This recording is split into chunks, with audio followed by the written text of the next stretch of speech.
Welcome to Abrar electrical world channel. हमारे channel अगर आपको मुफीद लगते हो लेक्चर्स तो प्लीज़ शेयर कर लीजिएगा, सब्सक्राइब भी कर दीजिएगा।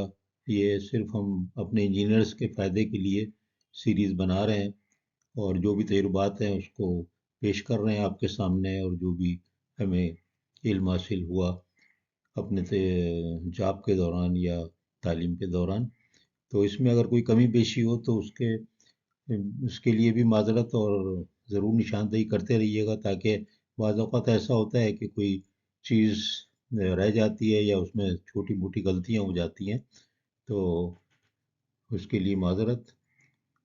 और ये देखें, अब हम इंसुलेशन क्लास की बात करते हैं आज। तो इंसुलेशन क्लास जो होती है ना, वोल्टेज के हिसाब से नहीं बल्कि थर्मल के हिसाब से इंसुलेशन को डिवाइड करते हैं। कि थर्मल का मतलब कितना टेम्परेचर उसका होगा तो उस टेम्परेचर के बाद उसके लाइफ पे असर पड़ेगा, डैमेज हो जाएगा या कमज़ोर हो जाएगा या ख़त्म हो जाएगा, वट एवर जो भी उसको नाम दें, ब्रेक डाउन हो जाएगा, डैमेज हो जाएगा, इम्पेयरमेंट हो जाएगी मटेरियल के अंदर। तो उस वो टेम्परेचर के हिसाब से, और आपको पता है टेम्परेचर जो है हर चीज़ को गवर्न टेम्परेचर ही करता है। हमारी जो इंसान की बॉडी है, आप देखें कुछ भी गड़बड़ होती है कहीं पर भी तो टेम्परेचर में ज़रूर फ़र्क पड़ जाता है, हाई हो जाएगा, लो हो जाएगा, कोई ना कोई बात होगी, और टेम्परेचर ज़रूर चेक किया जाता है। और हमारा अपना बॉडी का टेम्परेचर भी है, कुदरत की तरफ से फिक्स है, और उससे ज़्यादा और कम होना जो है वो दोनों का मतलब है कि अब नॉर्मलिटी है और ख़राबी कहीं और है। तो ये याद रखें कि हर चीज़ का जो लाइफ का जो ताल्लुक है ना, वो टेम्परेचर से है। कोई भी चीज़ हो, चाहे वो कोई इंसुलेटिंग मटेरियल हो, कोई कंडक्टर हो, चाहे वो लोहा हो, चाहे कॉपर हो, या कोई रबर हो, पीवीसी हो, इंसान हो, जानवर हो, सबको जो है ताल्लुक लाइफ का जो है वो टेम्परेचर से है। तो आगे बढ़ते हैं। देखिए, ये थर्मल क्लास ऑफ इंसुलेशन मैंने आईसी के हिसाब से बता दी इसके अंदर, कि आईसी के अंदर ये क्लासें हैं।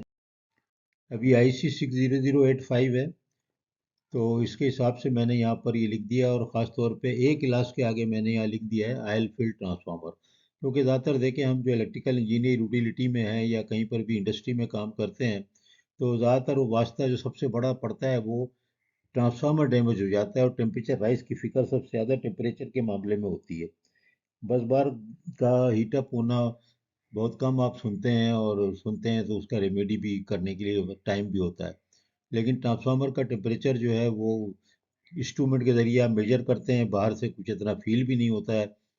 तो बहरहाल इसलिए मैंने यहाँ पर बता दिया। और जितने क्लास हमारे पास ट्रांसफार्मर जब भी आप देखेंगे जो कि जिनके अंदर ऑयल होता है, वो सब के सब ऑयल फील्ड ट्रांसफार्मर जो है वो क्लास से इंसुलेशन उसके ऊपर लिखा होगा, ए लिखा होगा, और उसका जो मैक्सिमम टेम्परेचर है वो आप लिखा हुआ है 105, 105 डिग्री सेंटीग्रेड।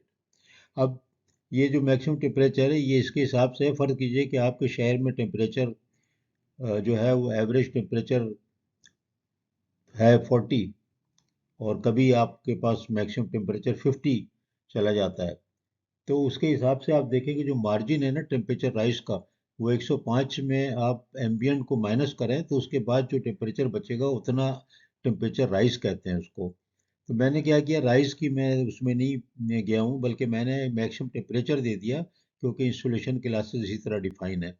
अच्छा, पहले ये भी ज़रा याद रख लें कि ये जो इंसुलेशन क्लास है, पहले ये अल्फ़ाबेट से ज़ाहिर करते थे, लेकिन बाद में ये हुआ कि इसमें चेंजेस कर दी गई, और अब जो क्लास है ना वो टेम्परेचर को ही डायरेक्ट लिख देते हैं। तो एक किस्म की आसानी हो गई, यानी 105 डिग्री लिखा होगा, इसका मतलब ये है कि मैक्सिमम अलाउबल टेम्परेचर है 105 डिग्री।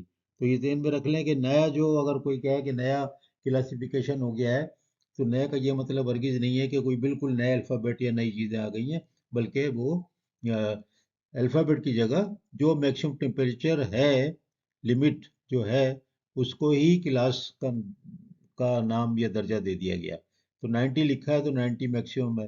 तो अगर वो अल्फ़ाबेट भी लिखा हो सकता है, और आपके पास अब ट्रांसफार्मरों पे जो है नए वालों पे आपके पास टेम्परेचर डायरेक्ट भी लिखा होगा, उसका मतलब होगा that is maximum allowable temperature degree centigrade, और वो उसकी क्लास भी वही रहेगी।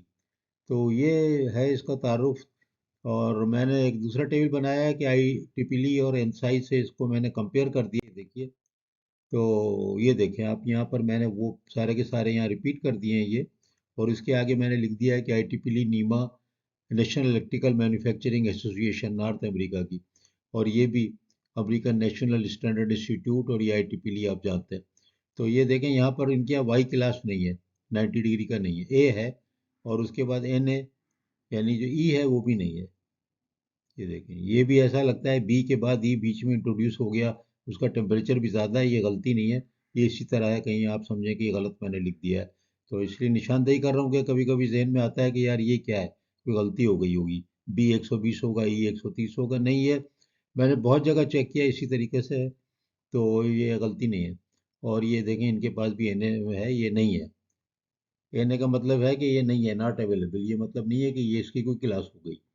तो ये ज़रा ध्यान में रखिएगा। बाकी देखें और सब उसी तरीके से नॉर्मल है। और जो भी आपका ट्रांसफार्मर है या जो भी है, मोटर मोटर का ज़रा हाई होता है, मोटर का 200 डिग्री तक भी जाता है, और उसका जो क्लास है वो N भी है, R भी है, वो मैंने यहाँ कवर नहीं किया, ये बड़े कॉमन क्लासेस मैंने यहाँ कवर किए हैं। मोटर की क्लासेस पे मैं अलग भी एक बना दूंगा। और ये याद रखें, जब भी आप उसको टेम्परेचर फर्क करो, ये 105 डिग्री है, अगर इसको आप टेम्परेचर को 10 डिग्री आगे बढ़ा के चलाएंगे ट्रांसफार्मर को, तो इसकी लाइफ जो है 50% कम हो जाएगी। तो ये एक उसका एक रिसर्च से चीज़ साबित है। तो ये भी ध्यान में रखें कि कभी भी हाई टेम्परेचर को जितना डिफाइंड है उससे ज़्यादा मत चलाएं, उससे 5 7 10 डिग्री कम पे चलाएं। इसीलिए मैंने एक और वीडियो में बताया कि ट्रांसफार्मर की जो सेटिंग करते हैं हॉट स्पॉट के हिसाब से, वाइंडिंग टेम्परेचर के हिसाब से, तो वो मैक्सिमम जो है वो 85 95 तक होती है, 95 पे ट्रिप करा देते हैं, और या 90 पे ट्रिप करा देते हैं, यानी मार्जिन रखते हैं, 105 डिग्री तक नहीं लेके जाते। ये 105 डिग्री जो टेम्परेचर है या जो भी टेम्परेचर यहाँ शो हो रहे हैं, ये जो हॉट स्पॉट टेम्परेचर है, यानी वाइंडिंग में जो सबसे गर्म हिस्सा होगा उसके अंदर जो टेम्परेचर होगा वो ये 105 डिग्री है। बाहर इससे कम होता है, ऑयल का टेम्परेचर अगर आप देखेंगे तो वो इससे 10 डिग्री कम होगा। अगर वाइंडिंग का टेम्परेचर हॉट स्पॉट का 100 डिग्री आ रहा है, तो ऑयल का टेम्परेचर आमतौर पे, अगर मीटर ख़राब है तो समझ लें कि 90 डिग्री होगा। आमतौर पर 10 डिग्री का फ़र्क जो है वो समझ लिया जाता है। हॉट स्पॉट टेम्परेचर जो वाइंडिंग के अंदर कोर में होता है, कोर के करीब होता है, और ऑयल का टेम्परेचर जो कि बिल्कुल बाहर होता है टैंक के अंदर, तो ये 10 डिग्री का फ़र्क माना जाता है। तो ये कहीं आपको लिखा हुआ ऐसे नहीं मिलेगा, लेकिन ये इस बात को समझें कि अगर ऑयल का टेम्परेचर में से या वाइंडिंग में से कोई एक ख़राब है, हो गया है टेम्परेरी, तो 10 डिग्री वाइंडिंग के लिए 10 डिग्री ऐड कर दें, और अगर वाइंडिंग का सही है तो ऑयल के लिए 10 डिग्री कम कर दें। तो ये मैंने एक छोटी सी वीडियो बना दी है, जो हो सकता है ये आपके किसी काम की हो इंशाल्लाह। फिर हम मोटर के हवाले से दोबारा अलग से बना देंगे, लेकिन ये बेसिकली ये आपके लिए बहुत मुफीद है जितने इसमें टेम्परेचर दिए हुए हैं। तो लाइक कर दीजिएगा, शेयर कर दीजिएगा, सब्सक्राइब कर दीजिएगा, आपका बहुत शुक्रिया, और निशानदेही ज़रूर कर दीजिएगा। जो सवालात मुझे मिलते हैं मैं कोशिश करता हूँ उनके जवाब दे दूँ या वीडियो बना दूँ उसके ऊपर। तो इंशाल्लाह दूसरी वीडियो भी आज जल्द आने वाली है मुख्तलिफ टॉपिक्स पे।